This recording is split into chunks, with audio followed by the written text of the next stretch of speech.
ಜೀವನದಲ್ಲಿ ಗೊತ್ತೋ ಗೊತ್ತಿಲ್ಲದೆಯೋ ಒಂದೊಮ್ಮೆ ಸೋಲುಗಳು ಎದುರಾಗುತ್ತವೆ.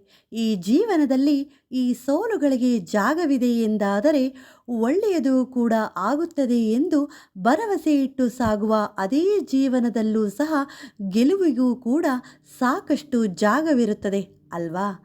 ಆದರೆ ಅದನ್ನು ತಾಳ್ಮೆಯಿಂದ ಗ್ರಹಿಸಿಕೊಂಡು ಬುದ್ಧಿವಂತಿಕೆಯಿಂದ ಗೆಲುವನ್ನು ನಮ್ಮ ಜೀವನದಲ್ಲಿ ಆಹ್ವಾನಿಸಿಕೊಂಡು ಸಂತೋಷದ ಜೀವನ ನಡೆಸಬೇಕು.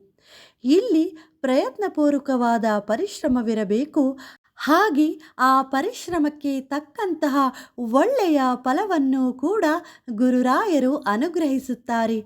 ಒಂದು ಒಳ್ಳೆಯ ಪ್ರಯತ್ನದಿಂದ ಒಂದು ಒಳ್ಳೆಯ ಯಶಸ್ಸಿನ ಗೆಲುವು ಸಿಗುತ್ತದೆ. ಆ ಗೆಲುವೇ ಇನ್ನಷ್ಟು ನಿಮ್ಮನ್ನು ಜೀವನದಲ್ಲಿ ಆತ್ಮವಿಶ್ವಾಸದಿಂದ ಮುನ್ನಡೆಸುತ್ತದೆ.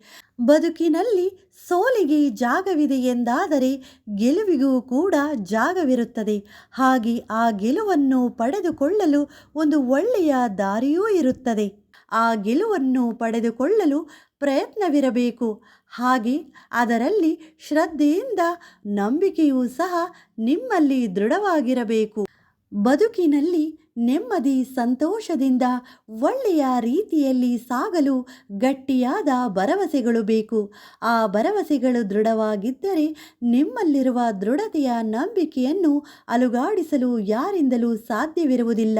ಅದಕ್ಕಾಗಿ ಒಬ್ಬರಿಗೆ ನೀವು ಏನನ್ನ ಬಯಸುತ್ತೀರೋ ಅದೇ ನಿಮಗೆ ಕೊಡಲು ಕರ್ಮವೂ ಸಹ ಸಿದ್ಧವಾಗಿರುತ್ತದೆ. ಬಯಸುವುದಾದರೆ ಒಳ್ಳೆಯದನ್ನೇ ಬಯಸಬೇಕು. ಅದೇ ನಿಮಗೂ ಕೂಡ ಒಳ್ಳೆಯದನ್ನೇ ತಂದುಕೊಡುತ್ತದೆ.